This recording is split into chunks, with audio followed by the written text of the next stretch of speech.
우리가 오늘 함께 읽은 이 갈라디아서 말씀 가운데에서 꼭 기억해야 될 첫 번째 내용은 어떻게 사람이 하나님 앞에서 의로움을 얻는가에 관한 것입니다. 여러분, 만약에 우리가 만져볼 수도 없는 돈이겠지만 제가 나름 크게 잡아서 100억이라고 해보겠습니다. 누군가 저에게 100억짜리 다이아몬드를 저에게 준다고 한다면, 뭐 다이아몬드가 아니라 뭐 현금이라도요, 저에게 준다고 한다면 딱 주면서 하는 말이, 이거 공짜니까 너 가져. 그냥 너를 위한 마음이 하면서 누군가 저한테 준다면 저는 그것을 받고서 100억짜리 다이아몬드, 그렇지, 내가 받을 만하지. 100억 현금, 그래, 내 거지라고 넙죽 받을 수가 있을까요? 저는 아마 그 다이아몬드든 현금이든 받으면서 이 사람이 도대체 뭐 하는 사람인가? 보이스피싱범은 아닌가? 내가 지금 어떤 범죄 집단 안에 연루되어서 무언가 문제가 있는 것은 아닐까? 라고 생각할 것입니다. 왜냐하면 100억이라는 단위의 돈은 만져볼 수도 없고 너무 큰 규모의 돈이기 때문입니다. 여러분, 이것은 마땅히 우리가 생각하고 당연히 이해하는 이야기입니다. 그런데 여러분, 잘 보십시오. 하나님께서 우리를 구원하시고 우리를 의롭다 하시는 것은 100억, 1000억, 조와 비교할 수가 없습니다. 하나님이 우리를 의롭다 인정하시고 하나님이 우리를 바라보시면서 우리의 삶이 아직 완성되지 않았고 부족함이 많음에도 불구하고, 아니, 너는 그리스도로 말미암아 의로운 존재야 라고 인정해 주시는 것은 어떤 돈을 뭐 받고 아니면 우리가 생각하는 최고의 무언가를 받는 것과 비교도 할 수 없는 엄청나게 큰 선물입니다. 놀랍게도 우리는 이 엄청나게 큰 선물을 이미 받고 누림 가운데서 그거 당연하지 뭐. 하나님이 나를 의롭게 여기시고 예수님 십자가 당연히 죽으셔야지 라는 생각 가운데에서 어느샌가 그 놀라움과 감격과 구원의 기쁨은 잃어버린 채 그저 교회를 다니는 의무와 그냥 왔다 갔다 해야 된다는 어떤 그런 그 생각 가운데 오고 있는 것은 아닌지 돌아보게 됩니다. 사랑하는 여러분, 하나님 앞에서 의롭다함을 인정받는 것은 그 무엇과도 비교할 수 없는, 도무지 우리의 상식과 생각을 뛰어넘는 엄청난 선물입니다. 하나님 앞에서 의롭다함을 받을 때 그래, 적어도 한 1000억은 가져와야지 라고 한다면 오히려 우리의 마음 가운데 이해되고 받아들여질 것입니다. 맞아, 의롭다함을 받으려면 그 정도 돈은 받아내야지. 꼭 돈이 아니더라도 하나님 앞에 의로움을 받으려면 약 30년 정도는 고행을 해야 한다. 집거를 하면서 무언가 뭐 돌을 닦는 듯한 모습으로 무언가를 한다든지, 아니면 매일매일 기도의 시간들을 적어도 하루에 몇 시간 할까요? 10시간씩은 가져야지. 그것도 평생 해야지.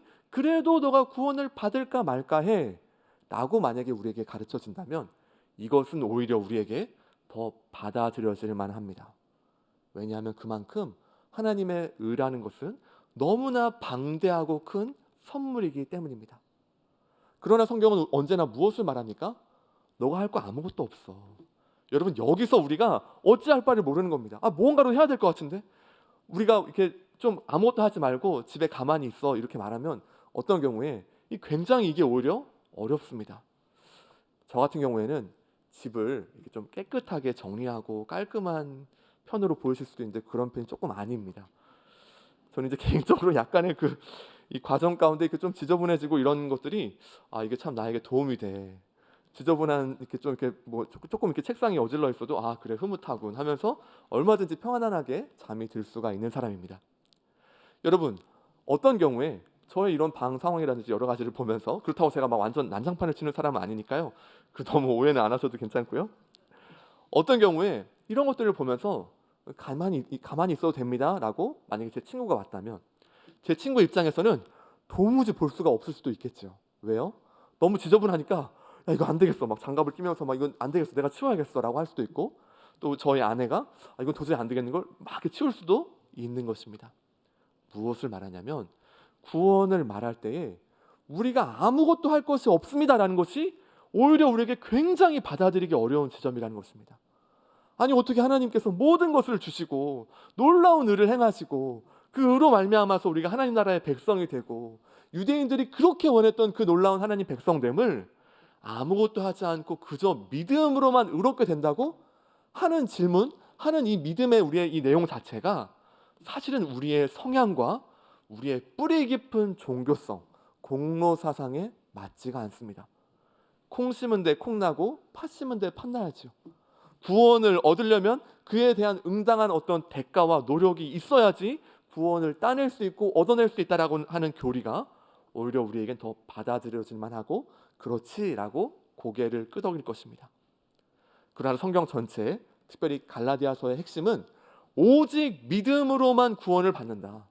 너가 무슨 해야 될 것들, 우리의 어떤 공로나 우리의 능력으로 구원을 얻어내는 것이 아니라 하나님께서 행하신 그 바를 그대로 받아들이고 그 가운데서 너희가 의롭다함을 받는다라고 말합니다. 여러분, 의롭다함을 받는다라고 말하면요, 우리가 또한 먼저 생각해야 할 것이 인간의 상태입니다. 사랑하는 여러분, 하나님 안에 있지 않고 그냥 여기에 존재하는 인간, 사람에 대해서 성경을 바라볼 때 그래, 너의 꿈을 이루고 너의 존재에 원하는 것들을 행한다면 의미 있는 인생이지라고 말한 적이 성경은 없습니다. 성경은 처음부터 끝까지 무엇을 말합니까? 그리스도 밖에 있는 인생, 하나님 밖에 있는 삶에 대해서 너희는 진노의 자녀요. 하나님의 진노가 지금도 부어지고 있고 주님의 자녀가 아니라 마귀와 사단의 자녀가 되어서 그 가운데에서 멸망할 것이 우리의 인생임을 분명히 말합니다. 단 한 번도 성경은 그리스도 밖에 있어도 너는 의미가 있고 꿈을 이룬다든지 너희가 원하는 바를 성취해내고 그러면 괜찮은 삶이지라고 말하는 적이 없습니다. 우리의 인생 전체에 대해서 단 한 명도 어떤 사람도 주 앞에 나갈 수 없고 의롭다함을 받을 수 있는 사람 아무도 없음을 성경 전체는 낱낱이 파헤쳐서 말하고 있습니다. 따라서 우리는 당신은 죄인입니다 라고 말할 때 그 말 자체를 때때로 어떤 사람은 굉장히 듣기 싫어하고 아니 내가 무엇을 잘못해서 죄인입니까? 내가 무엇이 그렇게 문제가 많아서 그렇게 성경은 우리한테 죄인이라고 말합니까? 라는 것에 대해서 질문을 하고 의문을 품기도 합니다. 사랑하는 여러분, 그러나 성경은 창세기부터 요한계시록까지 무엇을 말합니까? 인간에게는 답이 없고 인간은 죄와 사망과 사탄의 그 권세 아래서 완전히 망해서 지금 이 인생 가운데서 하나님 안에 진노 아래서 걸어가다가 마침내 죽음을 경험하게 되고 그리고 하나님과의 관계 단절 가운데 영원한 형벌로 나아가는 것이 우리의 인생임을 처음부터 끝까지 말합니다. 그러므로 여러분, 성경 전체의 주제, 특별히 갈라디아서가 말하는 바는 어떻게 하나님 앞에서 그 의로움을 얻는가? 우리의 상황이 이렇게 심각하고 어렵고 해결할 수 없는 것이 분명한데 그러면 어떻게 의로움을 얻는가를 계속해서 질문하고 있고 이것은 갈라디아서만의 초점이 아니라 유대교 안에서도 유대인들도 늘 이 질문을 함께 했었던 것이었습니다. 특별히 갈라디아 교회의 상황을 우리가 먼저 조금 생각해 본다면 바울은 바로 이 복음을 전했습니다. 오직 예수 그리스도를 믿음으로 너희는 하나님 앞에 의롭다함을 얻게 된다는 것을 바울은 분명하게 선포하였죠. 자, 그런데 바울이 1차 전도여행을 끝내고 이제 어느 순간 갈라디아 교회로부터 들려오는 소식이 있는데 그 소식은 바울이 전한 복음, 곧 예수 그리스도만으로 구원을 받는다. 그리스도를 믿음으로만 너희는 의롭다함을 얻게 된다라는 이 말씀을 거기에 조금 더 더해서 율법의 행위도 조금 있어야지라는 거짓 교훈을 따르고 있다는 소식을 듣게 됩니다. 우리 함께 갈라디아서 1장 6절에서 7절 말씀을 함께 읽겠습니다.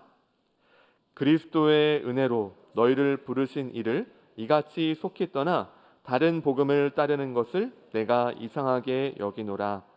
다른 복음은 없나니 다만 어떤 사람들이 너희를 교란하여 그리스도의 복음을 변하게 하려 함이라. 아멘. 여러분, 처음 이 복음을 바울이 전했을 때에 사람들은 그렇지 그리스도만으로 구원을 얻게 되지라고 생각했을 것입니다. 자, 그런데 바울 선생님이 이제 없습니다. 그리고 어떤 거짓 교사들이 왔는데 굉장히 멀쑥하고 아마도 옷도 굉장히 잘 입었을 것입니다. 그리고 굉장히 이렇게 머리 이런 부분들도 다 신경을 쓰고 제가 오늘 나름 이렇게 나오면서 나름 제가 신경을 많이 썼습니다. 어떻게 넥타이를 어떻게 할 것인가 이렇게 뭐 이런 것들 굉장히 신경 많이 썼는데요. 아마도 그 당시에 갈라디아 교회를 찾아왔던 굉장히 무언가 보기에도 권위가 있어 보이는군 했던 사람들이 있겠죠. 그리고 그들이 와서 물어보는 겁니다.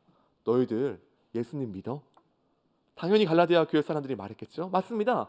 바울 선생님이 우리에게 가르쳐 주신 대로 오직 예수 그리스도를 믿음으로 말미암아 의롭다함을 얻음을 우리는 믿습니다라고 말할 것입니다. 자, 그런데 이 거짓 교사들이 이제 무엇을 얘기하기 시작하냐면 너희들 있잖아. 근데 할례 받았어? 갑자기 할 말이 없는 것이죠. 할례? 그게 뭔가요?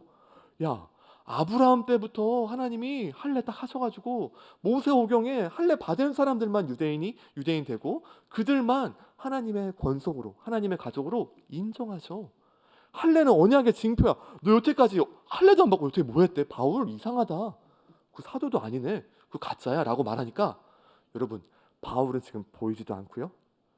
예수 그리스도를 믿음으로써만 의롭다함을 얻는다는 소식이 어쩐지 이상했어. 공짜 없지, 세상에 공짜 없어 라는 생각 가운데에서 굉장히 설득력 있게 받아들여지는 중입니다.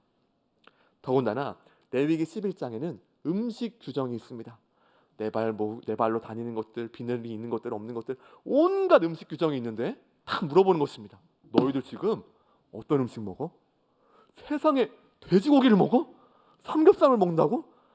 제정신이 아니구나. 돼지는 일단 먹으면 안 돼. 소고기 먹어야지. 소고기도 부위에 따라서 그 중요하게 도축된 방법에 따라서 이렇게 해야지 돼지고기를 먹고 여러 가지 먹는 거 안 돼 라고 말하는 것이죠. 그뿐만 아니라 온갖 정결 규례와 율법의 여러 가지를 말하기 시작하니까 갈라디아 사람들 입장에서 어떤 생각이 듭니까? 맞다. 세상에 공짜 없지. 여러분 이런 경험 다 있으시지 않습니까? 누군가가 뭐 이렇게 공짜로 뭐 준다고 해서 막 사은품이나 여러 가지를 받은 거예요. 근데 한 달 후에 보니까 어떻습니까? 그 가격 이상의 청구서가 날라오는 것들을 저는 경험해봤습니다. 그래서 그때 깨닫는 것입니다. 맞다. 인생에는 공짜가 없어. 무엇이든지 뭐가 있으면 대가를 지불해야 돼. 차라리 대가를 지불하고 무언가를 얻어내는 편이 우리 마음에 편하고 속 시원하지, 무언가 그냥 주어지는 것은 뭔가 문제가 있어. 그리고 어쩐지 바울 선생님이 가르쳤을 때에 그 복음 내용 가운데 예수 그리스도만 믿음으로 하나님 앞에 의롭다함을 얻는다는 거 어쩐지 이상했어. 어떻게 우리 같은 사람이 하나님 앞에 어떻게 의롭다함을 얻어? 특별히 여러분, 자신의 삶을 돌아보니까 율법의 온갖 기준에 여러분 만족하고 있습니까? 하지 못합니까? 돼지고기도 먹죠. 뭐 정결 규례는 잘 알지도 못했죠. 온갖 내용들이 보니까 다 자신이 문제임을 인정할 수밖에 없다라는 겁니다.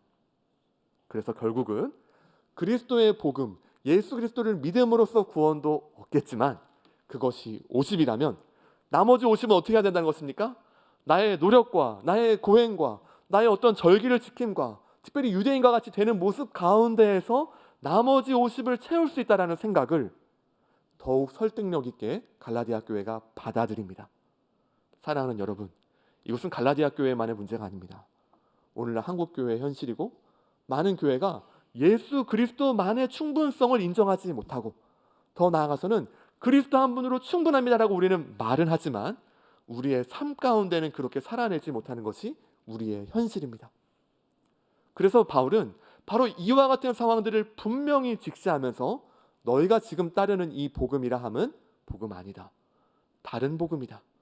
그리스도의 죽음과 그리스도의 부활하심만으로 그분의 죽으심과 부활하심만을 믿음 가운데에서 의롭다 함을 것이 온전한 복음인데 거기에 조금이라도 더 첨가하려는 노력, 그리스도의 죽음과 부활은 99고 나머지 내 노력 그래도 1 있어야지, 마지막 화렴점정으로 무언가 탁 하는 게 있어야지, 그거 우리의 종교적인 성향과 우리의 공로사상에 기인된 뼛속까지 깊어져 있는 하나님의 은혜를 은혜로 여기지 않는 우리의 태도에서 나온 것임을 바울은 분명하게 말하고 있습니다. 사랑하는 여러분, 우리는 아마 이 말씀을 들을 때에 이건 내 얘기가 아니군요 할 수도 있겠습니다. 왜 그렇습니까? 저는요 예수 그리스도를 믿음으로만 살아갑니다. 예수 그리스도를 믿음으로만 의롭다함을 얻는다는 것을 진짜로 받아들이기 때문입니다 라고 말할 수 있겠죠. 그래서 오늘 바울은 우리가 함께 읽었던 이 2장 11절부터 21절 문맥에서 누구보다 믿음으로 살아가고 복음으로 살아가는 것을 잘 알고 있는 베드로를 예시로 가져옵니다. 오늘 본문의 상황은 이렇습니다. 베드로가 안디옥에 있을 때에 이방인들 곧 비유대인들과 함께 식사를 하고 있었습니다. 여러분, 식사는 어떤 의미를 갖습니까? 우리가 마음에 들지 않고 싫어하는 사람과 어떻게든 연락해서 내가 정말 찡그리고 괴롭고 만나고 싶지 않은데 한 끼 식사하죠, 이런 경우가 있습니까? 그러지 않습니다.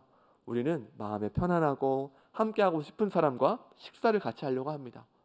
여러분, 원하지 않고 힘든 자리에 가면 우리 어떤 마음이 듭니까? 아무리 맛있는 음식이 있어도 목이 맥히는 것이죠. 무언가 부담되는 자리가 있으면 아무리 진수성찬이 차려져 있어도 거기에서 함께하기가 어렵습니다. 특별히 유대인들에게 있어서 이 식사라는 의미는 한 가족됨을 의미합니다. 그래서 이들은 어떻게 했습니까? 유대인과 비유대인을 분명하게 구분하면서, 특별히 이스라엘 공동체가 멸망했던 이유가 율법 준수를 하지 않아서 우리가 이렇게 망했어라는 그 생각 가운데서 오히려 율법을 더 지키려 하고 유대인과 비유대인을 칼같이 가르려는 노력들이 시작되었습니다. 그래서 우리는 유대인으로서 유대인끼리만 식사를 하고 비유대인과는 같이 상도 함께 먹지 않는 것이 유대교의 전통이었습니다. 그 의미는 무엇입니까?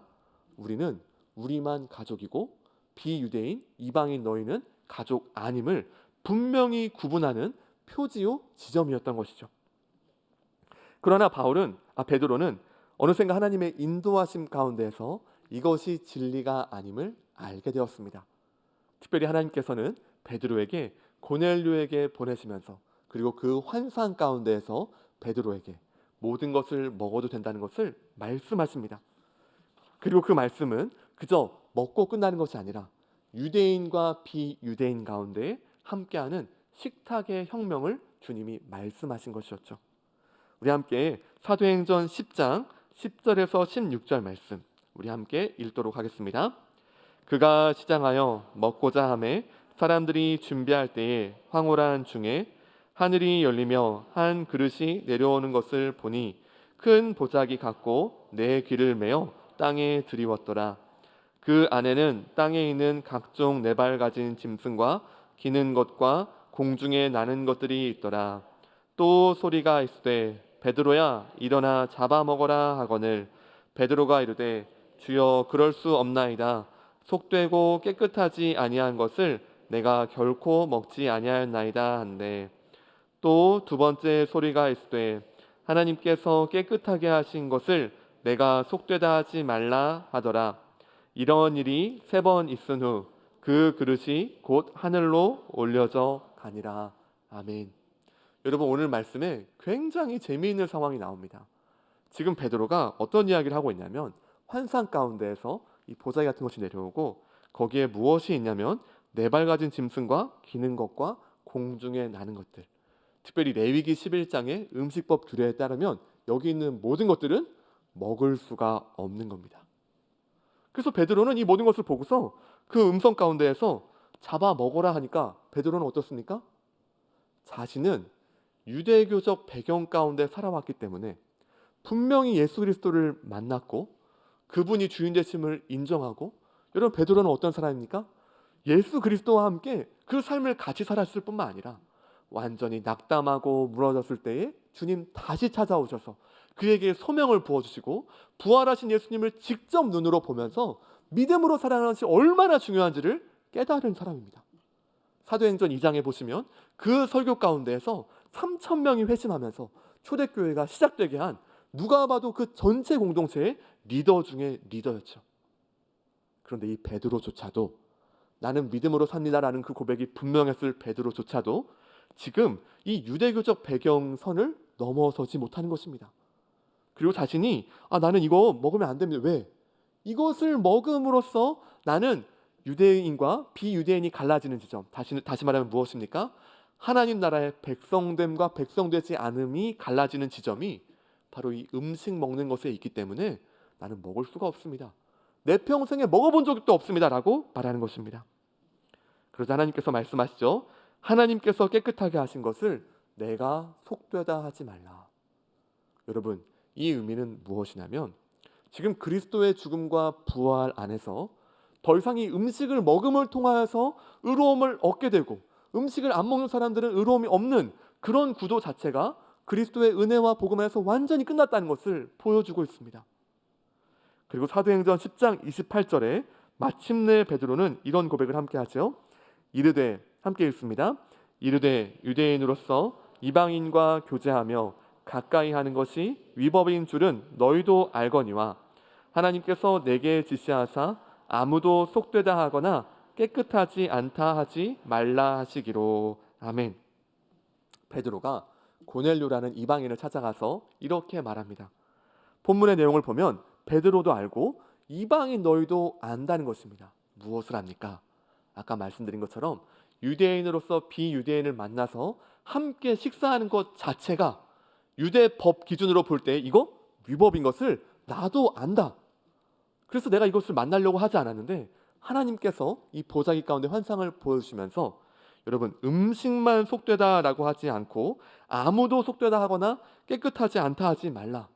다시 말해 비유대인과 유대인의 경계가 허물어지는 것을 하나님이 친히 나에게 보여주시고 알려주셨기에 내가 지금 고넬료 당신에게 찾아왔고 그리고 나는 복음을 전합니다라고 함께하는 것입니다. 그리고 이후에 베드로는 굉장히 놀랍니다. 무엇 때문에 놀라냐면 그 하나님의 말씀 곧 오직 예수 그리스도를 믿음으로만 의롭다함을 얻습니다라는 것을 분명하고 명확하게 선포하였을 때에 그 이방인 가운데에도 성령이 내리는 것을 보게 됩니다. 여러분, 우리는 이것을 보면서 아니 이거 당연한 얘기 아닙니까? 아니 당연히 예수 그리스도를 믿어서 성령이 함께 하시고 그 인도하심 가운데 걸어가는 너무나 당연하지요. 그러나 아마도 베드로 입장에서는 이방인에게 성령님께서 임하시는 것을 처음 본 것입니다. 너무 충격을 받는 것이죠. 아까도 말씀드렸지만 베드로는 분명히 고백했습니다. 그리스도를 믿음으로써만 의롭다함을 얻는다는 것을 누구보다 잘 알고 있는 사람이 베드로입니다. 그러나 그러함에도 불구하고 그의 뿌리 깊은 유대교적 배경과 뿌리 깊은 인생의 모든 것들은 복음으로 말미암아 완전히 재해석되고 새롭게 대할 영역들이 너무나 많았던 것입니다. 하나님은 베드로를 사랑하셔서 그에게 내기퉁이에서 내려온 이 보자기에 있는 음식들을 통하여서 깨닫게 하시고 나아가 고넬료에게 복음을 전했을 때에 그에게도 성령을 부어주심을 통하여서 하나님의 뜻이 하나님의 열정이 이 복음이 전 세계 만민을 향한다는 것을 베드로에게 직접 보고 목도하도록 하셨습니다. 사랑하는 여러분, 베드로는 이제 이 이후부터 복음적 삶을 살았을까요? 믿는 바대로 그대로 살아내고 믿는 바에 따라서 예수님을 의지하고 함께 걸어가는 삶을 살았을까요? 우리 함께 잠시 이들의 그 음식에 관련된 그 규정들을 잠깐 같이 살펴보도록 하겠습니다. 잠깐 이렇게 베드로가 되게 했던 이 문맥의 상황들을 잠깐 보도록 하겠는데요. 코셔푸드라는 말을 들어보셨습니까? 코셔 인증. 이것은 무엇이냐면 유대인들이 먹을 수 있는 음식에 대한 인증을 함께하는 것입니다. 특별히 레위기 11장의 내용들을 기반으로 하여서 그들 나름대로 문헌을 정리하여서 이것은 먹을 수 있고 이것은 먹을 수 없다는 것을 기준하여서 구분하였습니다. 잠깐 우리 소고기에 관한 것을 같이 보도록 하겠습니다. 여러분 다 소고기 좋아하시죠? 저는 소고기를 좋아할까요? 좋아하지 않을까요? 저도 좋아합니다. 저는 처음으로 먹어봤던 이 소고기를 먹어보고 주님을 찬양했습니다. 주님, 소를 만드신 주님을 찬양합니다. 저는 여태까지 농작물만 갈고 그냥 뭐 이렇게 하는 친구인 줄 알았는데 알고 보니까 이렇게 희생해서 맛있는 음식으로 되어서 입에 넣는 순간 녹는 것을 보고서 이런 고기도 있구나 라는 것을 느꼈습니다. 여러분 잠깐 여기 이 이미지를 잠깐 보시면요, 이 소 사진에 대해서 잠깐 보겠습니다. 네, 이 코셔푸드를 인증하는 이 소 부위를 잠깐 보여드리는데요. 그림이 준비가 되시면 보여주시고 안 되면 넘어가도록 하겠습니다. 우리는 때때로 이 소를 먹을 때 이 부위를 나누어서 같이 함께 하게 됩니다. 자, 그런데 여러분 이 소고기를 먹을 때에 여러 가지 부위를 먹을 수도 있겠지만 우둔이나 설도를 만약 먹는다면, 다시 말해 소고기의 뒷부분을 먹는다면 어떻게 될까요? 이 부분은 코셔 인증을 받지 못한 부분입니다. 다시 말해서 소고기에 있어서 여기 나오는데요. 자, 우리가 만약에 고기를 먹었는데 우둔이나 설도, 글씨가 보이시죠? 저 고기 뒤쪽에 우둔, 설도 나는 채끝이 좋아, 안심이 뭐니 해도 안심이지, 부드러워, 이렇게 한다면요, 만약에 그 부분을 먹었다면 여러분들은 이미 코셔 인증 기준으로 볼 때 탈락했습니다. 유대인들이 볼 때 여러분은 이미 비유대인임이 증명됩니다. 왜 그러냐면 이 밑에 보시면 코셔 구분 사진 되어 있는데요, 유대인들은 소고기를 기준으로 해서 반으로 딱 나눠서 앞쪽 부분은 코셔 인증을 주지만 뒤쪽 부분은 코셔 인증을 주지 않습니다. 이것은 야곱이 환도뼈가 다치면서 이 부분이 이제 어려웠다라는 본문에 의거해서 이 부분을 먹지 않기로 결정한 것입니다. 따라서 우리는 양지나 목심, 앞다리, 등심까지는 먹을 수 있겠지만 우리가 우둔과 설도, 채끝을 좋아해서 그 부분을 먹는다면 유대인들이 보기에 우리는 이미 코소 인증을 받지 못했고 비유대인임이 증명되는 것이죠. 여기서 애매한 것은 과연 소고기의 반이 되는 부분이 어디냐는 거예요. 계속 이미지 보여줘도 됩니다. 소고기의 반이 되는 부분. 여러분, 지금 코셔와 논 코셔를 구분하는 그 반 위치를 기준으로 립과 서로인이 나눠지는데요. 여러분, 어느 지점이 반일까요? 소고기의 반을 여러분 정확히 알 수 있겠습니까? 이것이 굉장히 임의의 기준일 수밖에 없는 것입니다. 소고기 반을 어떤 사람은 여기 딱 보고서 그렇지, 다리와 다리 사이 기준으로 하여서 여기가 반이지 할 수도 있고요.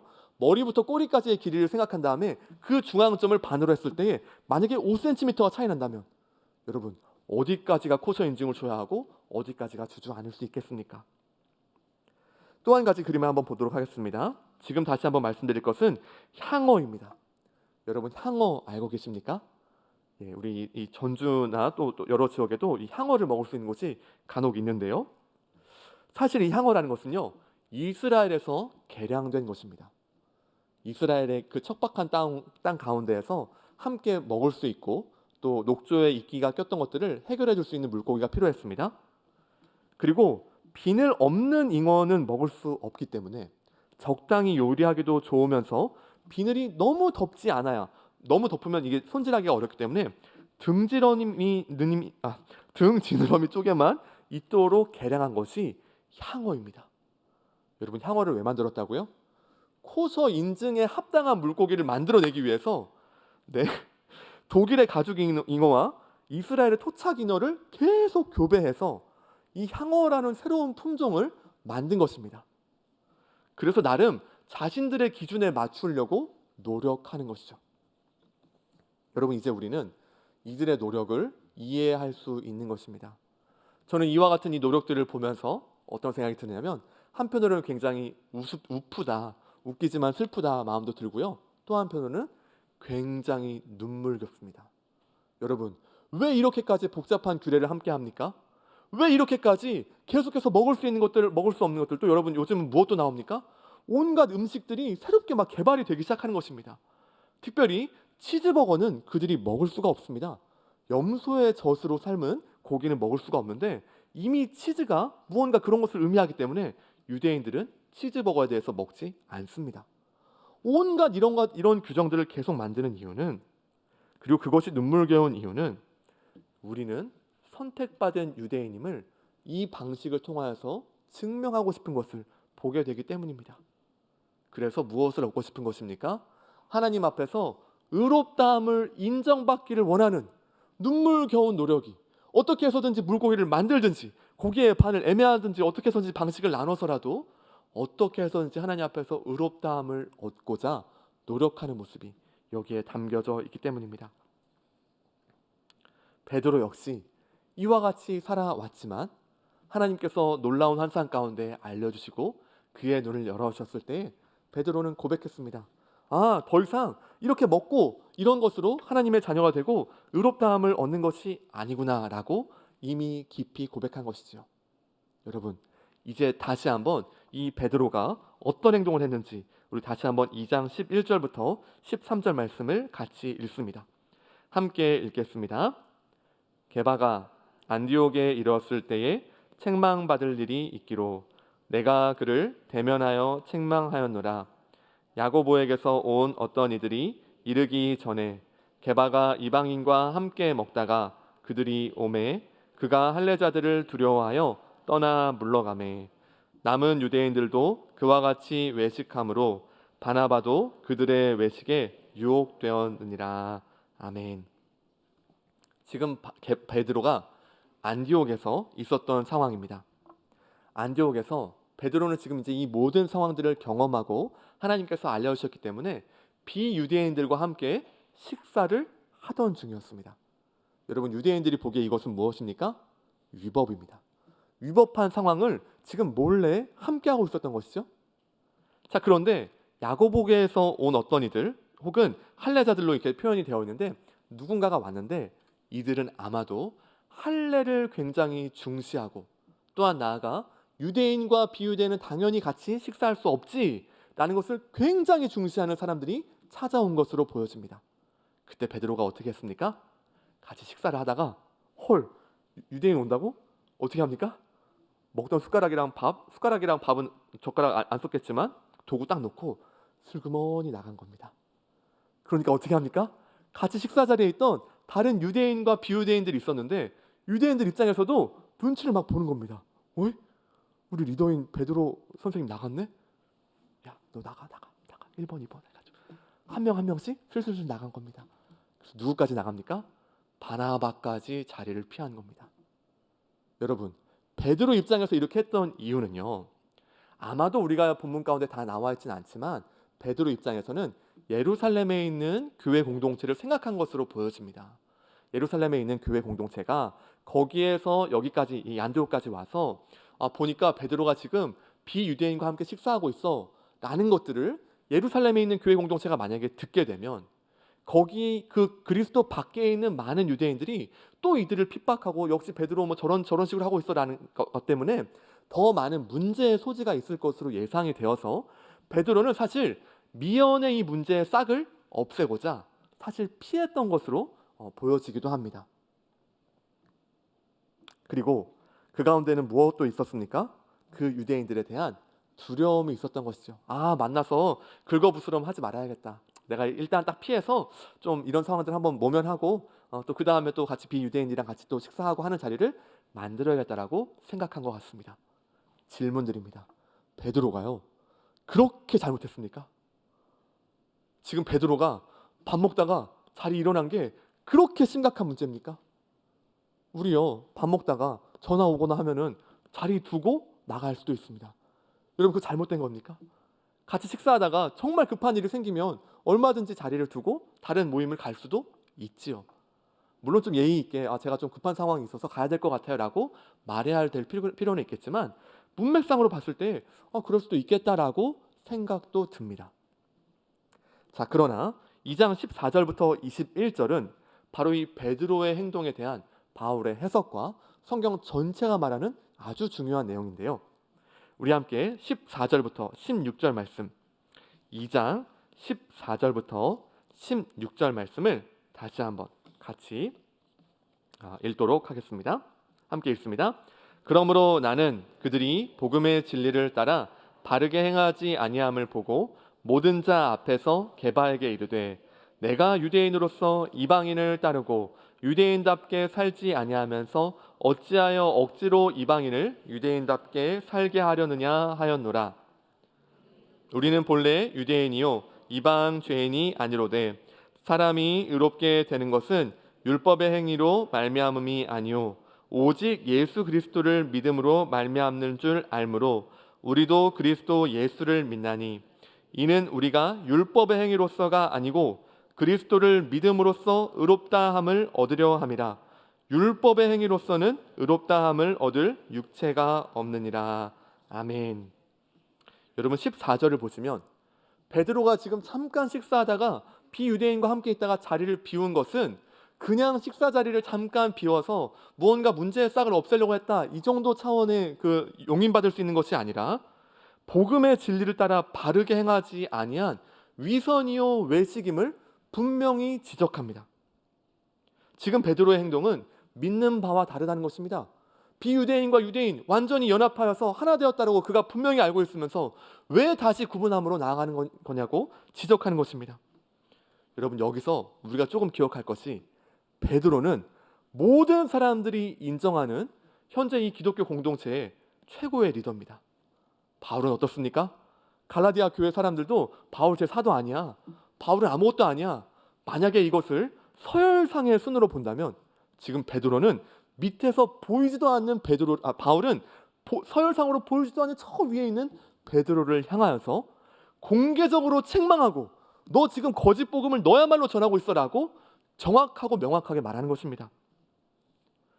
사랑하는 여러분, 지금 바울에게 있어서 중요한 것은 무엇입니까? 복음의 순수성입니다. 오직 의롭게 함을 받는다는 것은 예수 그리스도만으로만 의롭다함을 받는다는 것이 바울에겐 너무 중요합니다. 그리고 이것은 그저 말이나 공식이 아님을 보여주죠. 우리도 고백할 것입니다. 예수님을 믿음으로써 의롭다함을 얻지요. 그러나 여러분, 그 다음 우리가 그래서 살펴봐야 할 것은 우리의 삶의 영역이라는 것입니다. 베드로도 당연히 믿었고 주님만이 우리의 전부이심을 고백하였지만, 그러나 이 순간만큼은 그의 행동을 통하여서 말보다 더 크게 말하고 있습니다. 무엇을 말합니까? 두 번째, 억지로 이방인을 유대인답게 살려 하는 다른 복음을 전하고 있지요. 아마도 베드로 입장에서는 굉장히 억울할 수도 있겠습니다. 아니, 나는 유대인들 입장을 좀 생각해서, 바울 당신은 이방인의 사도로서 나아가고 나는 유대인들을 같이 돌아보기 위해서 그들의 입장을 고려해서 관계적인 측면과 여러 가지 고려해서 잠깐 자리를 피한 것이요 라고 말할 수도 있겠습니다. 그러나 사랑하는 여러분, 복음의 진리는 관계보다 우선되어야 합니다. 복음의 순수함과 예수 그리스도를 믿음으로 말미암아 의롭다함을 받는다는 이 놀라운 말씀은 우리의 모든 것보다 더 우선순위가 되어야 하는 것입니다. 이와 같이 생각한다면 우리는 너무나 쉽게 복음을 공식화하고, 때때로 우리의 삶 가운데 예수 그리스도를 믿음으로만 살아가는 것이 아니라 때때로 상황에 따라서는 예배보다 더 귀한 거 있지, 복음보다는 내 능력과 우리 세상의 기준들을 따라가야 하지, 결정적인 선택의 순간 가운데 요때는 그래도 내 나름의 생각들, 우리의 꼼수들, 이런 것들을 통해 살아가는 것이 더 낫지 라고 생각할 때가 얼마나 많은지 모르겠습니다. 바울은 그래서 지금 이 지점에서 복음의 진리를 따라 행동하지 않는 베드로를 명확하게 질책하고, 그리고 이어서 15절부터 21절까지 우리가 잘 알고 있는 주옥 같은 칭의의 내용들이 나타나고 있는 것입니다. 함께 읽었던 이 2장 16절 말씀에서는 이렇게 말합니다.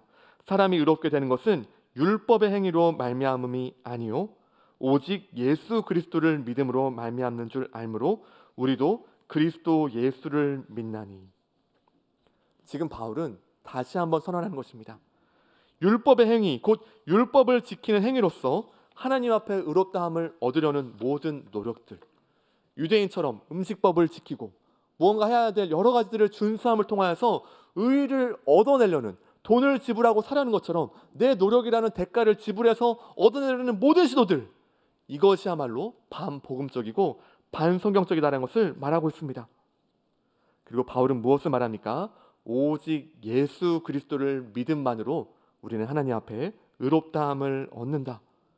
율법의 행위가 아니라, 우리의 노력이 아니라, 우리의 어떠함이 아니라 그리스도의 죽으심과 그리스도의 부활하심을 진정으로 받아들이고, 주님은 나의 구주이십니다, 내 죄를 사하신 분 당신이 맞습니다, 십자가의 죽으심은 다른 일을 위한 것 이전에 바로 나의 죄를 대신해서 죽으신 것이요, 그리고 나는 그 자리에서 하나님의 진노와 저주를 모두 받으셨고 그로 말미암아 그 대속의 은혜로 내가 이제는 하나님의 자녀가 되었음을 믿습니다라는 그 유일한 고백, 그 믿음 하나만으로 하나님 앞에 의롭다함을 얻는다는 것을 명확하게 선언하고 있습니다.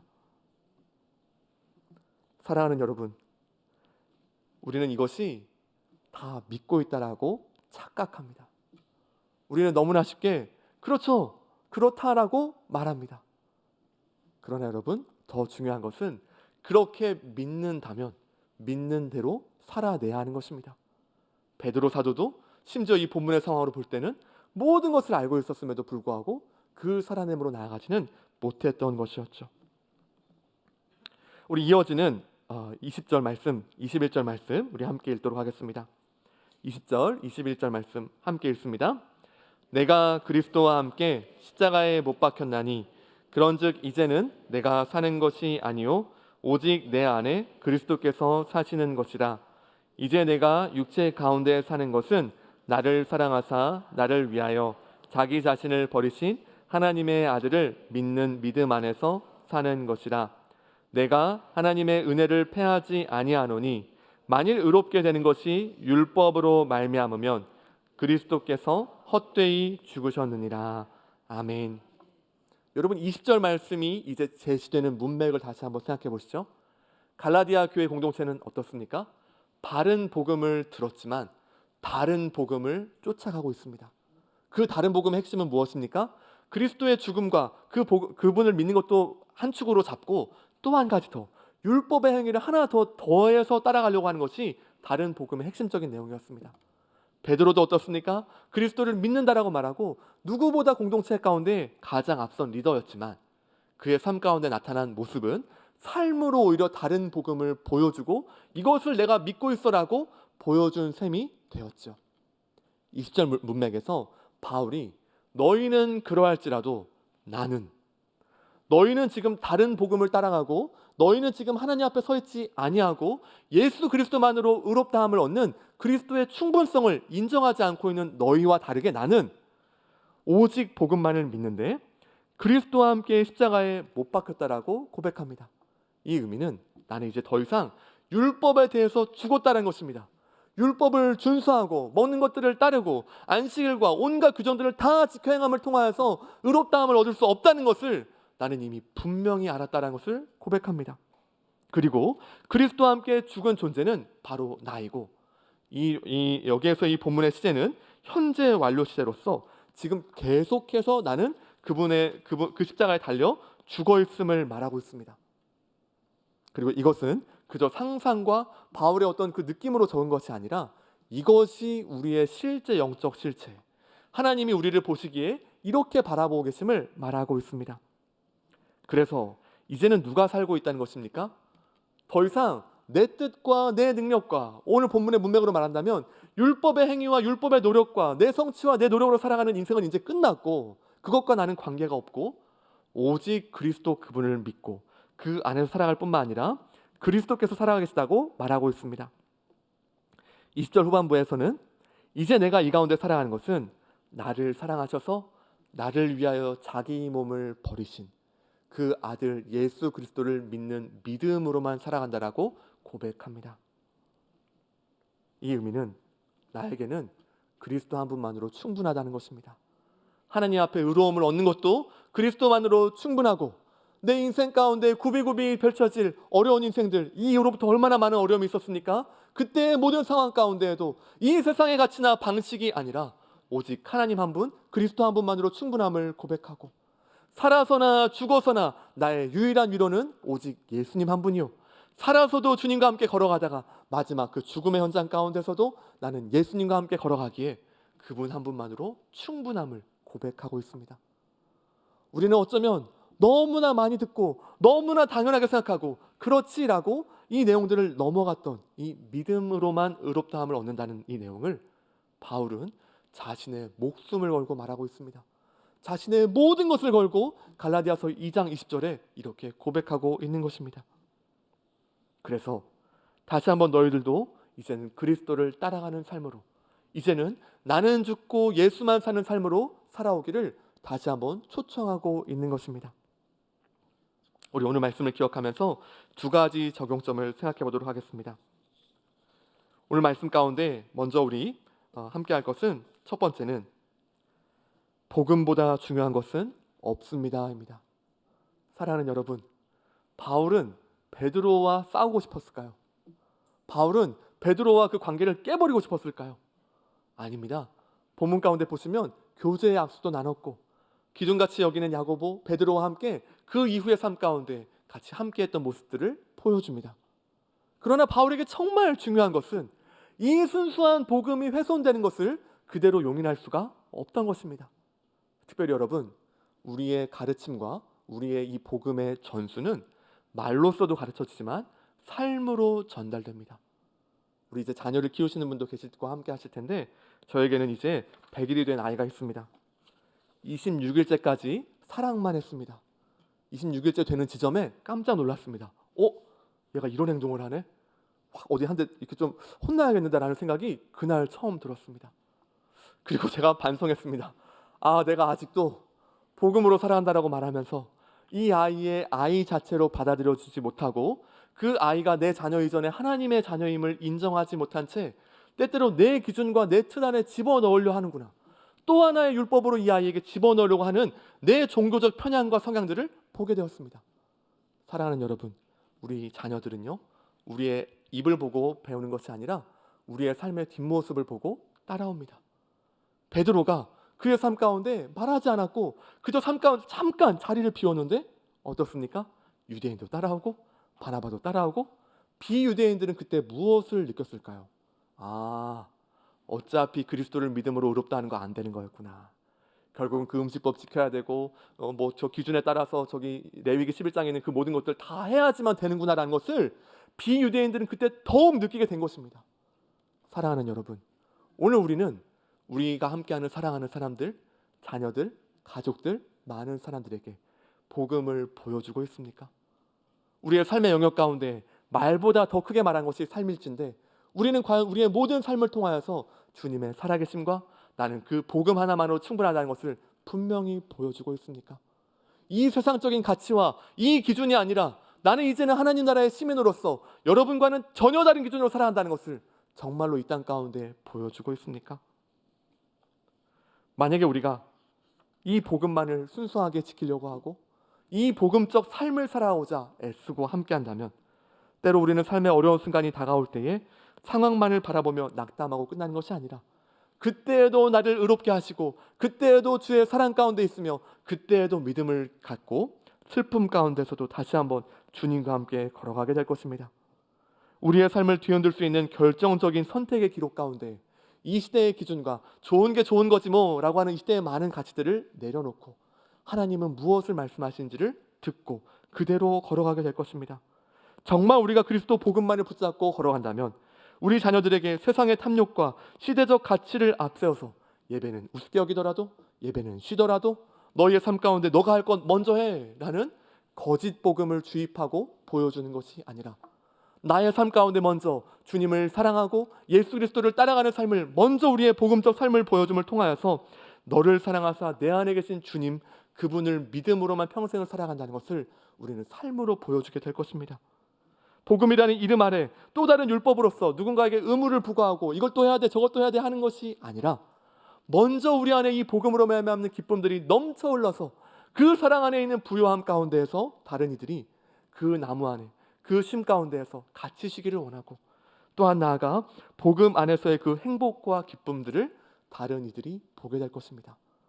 복음적 삶을 살아간다는 것, 복음을 믿고 살아간다는 것은 이와 같은 것입니다. 그리고 마침내 어느샌가 믿는 바대로 살아가는 우리의 삶들을 바라보면서 어느샌가 우리 뒤에 그렇게 따라오는 믿음의 사람들이 또 있게 될 것입니다. 두 번째 기억할 것은 두려움이 아니라 믿음으로입니다. 사랑하는 여러분, 베드로는 왜 그들을 피했습니까? 오늘 본문 말씀 보시면 그의 마음 가운데 12절에서 할례자들을 두려워하였습니다. 여러분, 우리의 인생을 살아갈 때 두려움 아래에 있는지 사랑 안에 있는지 점검해 볼 필요가 있습니다. 요한일서 4장 18절 말씀을 함께 읽습니다. 함께 읽겠습니다. 사랑 안에 두려움이 없고 온전한 사랑이 두려움을 내쫓나니 두려움에는 형벌이 있습니다. 두려워하는 자는 사랑 안에서 온전히 이루지 못하였느니라. 아멘. 오늘 요한일서 이 말씀은 인생을 살아가는 방식이 두 가지가 있음을 보여줍니다. 두려움 아래에 있든지 사랑 안에 있든지. 특별히 이들의 삶 가운데 이 고백은 무엇이었습니까? 베드로는 그 삶 가운데에서 그 주님의 사랑이 충분하고 그 주님의 은혜가 충분함에도 불구하고 오히려 그의 삶 가운데에서 두려움 가운데, 다시 말해 이 순간만큼은 주님의 사랑을 온전한 신뢰함이 아니라 이 세상의 방식, 두려움 가운데 나갔던 모습을 보여주고 있습니다. 복음은 사랑 안에 거하는 것입니다. 복음은 우리 안에 안정감을 주고 우리가 말도 안 되는 그 사랑 가운데 있음이 너무나 확실한 것입니다. 그래서 어떻습니까? 더 이상 이거 안 하면 넌 죽는다? 너 주일 성수 안 하면 천국 못 간다? 제가 어제 좀 다시 한번 생각했던 어릴 때 배웠던 노래가 있었습니다. 예배 시간에 떠드는 아이, 예수님이 보시면 뭐라 하실까? 예배 시간에 떠드는 아이, 예수님이 보시면 뭐라 하실까? 여러분, 예수님이 보시면 뭐라 하실까요? 저는 이런 생각을 해봅니다. 예수님이 아마 그 아이를 잘 부르시면서 얘야, 왜 떠드니? 마음에 뭐가 어려움이 있니? 예배 시간에 뭐가 힘든 점이 있니? 라는 것을 인격적으로 찾아오셔서 물어보실 것 같습니다. 그러나 다음 가사가 무엇인지 아십니까? 아니 안 돼요. 예수님이 화내실 거야. 제가 어제 다시 한번 이거 생각하면서 이거 굉장히 좀 생각해 볼 부분이 있다라는 생각을 해봅니다. 왜 그렇습니까? 이 아이들의 인식 가운데 어떻게 보면 이제 이렇게 해서 통제되는 부분도 있겠습니다만 만약에 이 노래가 굉장히 내면화되면 어떻습니까? 떠들지 않는 것은 예배에 참석하는 것은, 주일 성수를 하는 것은 주님의 진노를 받지 않기 위함이요, 주님이 화내시는 것을 보지 않기 위함이요, 어떻게 해서든지 그 주님 앞에서 내 마음을 가식적으로라도 해서 떠들고 싶지만 떠들지 않기 위해 나아가는 또 하나의 위선을 만들 수 있기 때문입니다. 여러분, 도리어 우리는 왜 예배에 나와야 합니까? 왜 떠들지 말아야 합니까? 그것은 주님 사랑하는 것이 너무나 커서요. 주님의 은혜가 너무나 크고, 어떻게 나 같은 자를 사랑하셔서 그 은혜 가운데 우리를 하나님의 자녀로 삼아주시고, 어떻게 나 같은 우리에게 그 믿음 주셔서 주님이 주님 되셨는지 이걸 보여주신 것 자체가 너무 크고 놀라워서 옆에서 교회 가지마, 주일 성수하지마 하더라도 우리의 마음에 어떤 마음이 있어야 하는 것입니까? 안 돼. 내가 어떻게 교회를 가지 않고, 내가 어떻게 주일에 예배하지 않고, 내가 어떻게 하나님을 버리고 다른 길을 갈 수 있어? 라고 하는 것이 복음적 삶입니다. 더 이상 우리는 두려움으로 무언가를 통제할 수 없는 시대에 왔습니다. 많은 젊은 세대들, 많은 다음 세대들, 세상에서 가장 싫어하는 것이 권위입니다. 권위적으로 행동하는 것들, 권위와 이거 하면 안 돼, 이걸 해야지만 너가 얻어내, 살아갈 수 있어라고 하는 것들 받아들여지지 않는 시대가 되었습니다. 이제는 우리는 무엇으로 다가가야겠습니까? 오직 복음뿐입니다. 그 사랑이 충분하고 그 사랑이 위대하여서 그 안에서 자원함과 기쁨으로 달려가야만 이 복음은 전수되는 것입니다. 그리고 그것이 먼저 우리의 삶이 되어야 하는 것입니다. 사랑하는 여러분, 복음은 이렇게 위대합니다. 그 놀라운 예수님의 사랑은 우리 안에 있는 모든 두려움을 내어 쫓습니다. 비유대인을 만날 때에도 당당하게 먹을 수 있는 것입니다. 우리의 삶 가운데 복음적 삶을 살아간다는 것은 예수 그리스도 한 분만이 우리를 의롭게 하신다는 이 진리를 믿고, 그 안에서 놀라운 자유함 가운데에서 주님께서 주신 이 세상 가운데 삶의 모든 은혜에 대해 감사하고 만끽하면서 만나는 모든 이들에게 이 사랑이 얼마나 크고 위대한지를 우리의 삶으로 보여주는 것입니다. 우리의 삶 가운데 다시 한번 율법이 아니라 예수 그리스도를 믿음으로만 의롭다함을 얻는다는 것 기억하시길 바라고, 나아가 이제 우리는 두려움이 아니라 믿음으로, 두려움이 아니라 그 놀라운 사랑 가운데 있음을 다시 한번 기억하시면서 나는 죽고 예수님만 살아가는 삶, 나아가 내가 주님 앞에 살아가는 것은 이제는 자기 자신을 버리신 하나님의 아들, 그분의 사랑이 너무 크고 감격해서 그 믿음 가운데 걸어가는 위대한 복음의 여정 걸어가시기를 주님의 이름으로 축원합니다.